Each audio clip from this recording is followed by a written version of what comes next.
මේ තියෙන්නේ මගේ පුංචි මල් වත්ත. ලස්සනයිද බලන්න ඕගොල්ලොත්. උදෙන්ම මම වතුර දාන්න පටන් ගත්තා.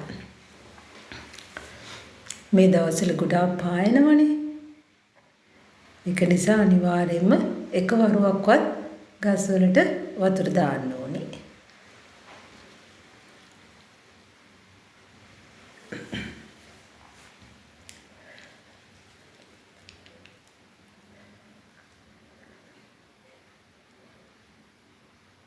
තනකොළ වලට හොඳට වතුර දාන්න ඕනේ.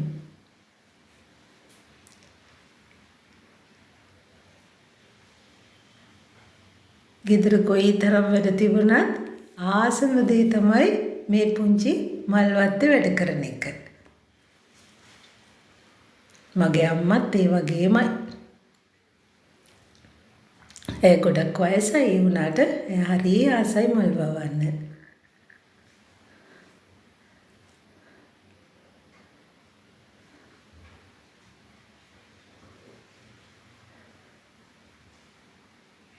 බලන්නකෝ මේ මල් එල්ලලා තියෙන ලස්සනයිද කියලා මම.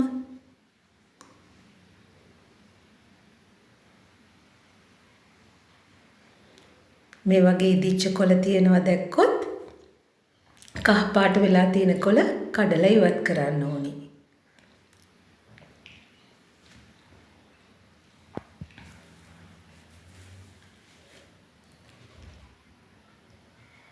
මල් එන පැල වර්ග වගේම මල් නැති ලස්සන කොළ වර්ග තියෙන පාට කොළ පැල හිටවන්නත් මම නම් හරිම ආසයි.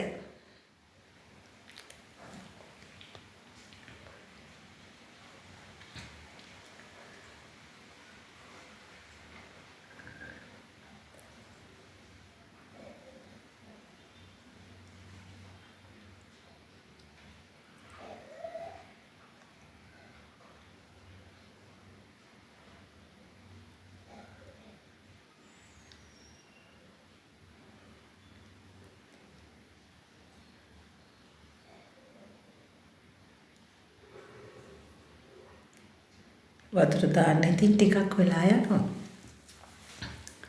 ගස්වල කොළ තෙමෙන්නත් ඕනේ, මුල තෙමෙන්නත් ඕනේ. පසට හොඳට තෙතමනය දෙන්න ඕනේ. පැල වැවෙන්න නම් ඉරු එළියත් ඕනේ.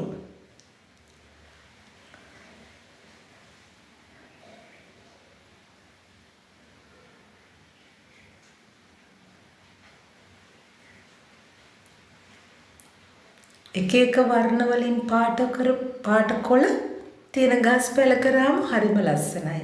එකම පාටකින් නැතුව අතරින් පතරට මේ වගේ මල් එන ගසුත් පැල කරලා තිබුණොත් තවත් ලස්සනයි.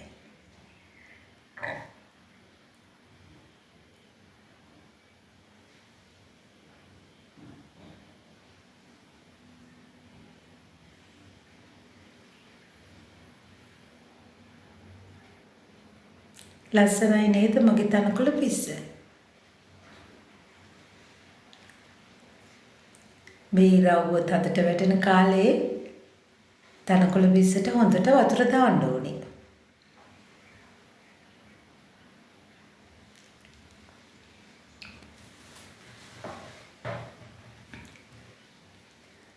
මගේ මල් පැලයක් අද කැඩිලා තිබුණා. ඒකට මම මල් පෝච්චියකින් මල් පැල ටිකක් ගලවලා අලුතෙන් මල් පැල ටිකක් ඒකට හිටෙව්වා. ඒකේ පෝච්චි 3ක් තියෙනවා. බලන්න අන්තිමටම ඒකේ ලස්සන.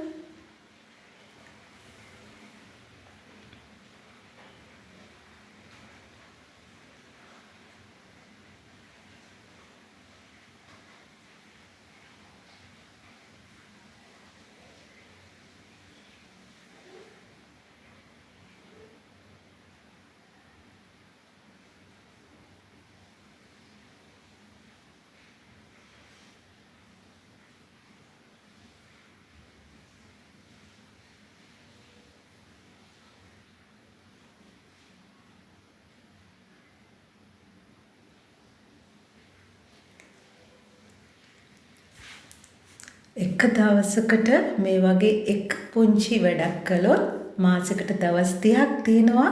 මාසේ අන්තිම වෙනකොට වැඩ 30ක් කෙරිලා. ඒ වගේ ලස්සන පුංචි සැරසිලි මාසෙකට 30ක් කරගන්න පුළුවන්. මේ විදිහට දවසට එකක් කළොත්. පුංචි ඉඩක් කාලයෙන් වෙන් කරගෙන මේ වගේ තමන්ගේ පුංචි මල්වත්තට පුංචි කාලයක් ඉඩක් සලස ගන්න.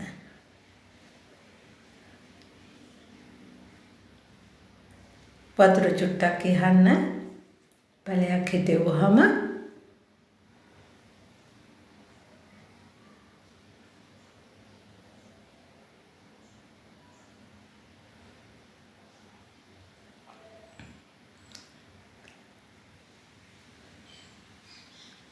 බලන්න දැන් කොයි තරම් අපූර්වට ලස්සනට මේ මල් පැලතුර තියෙනවද කියලා.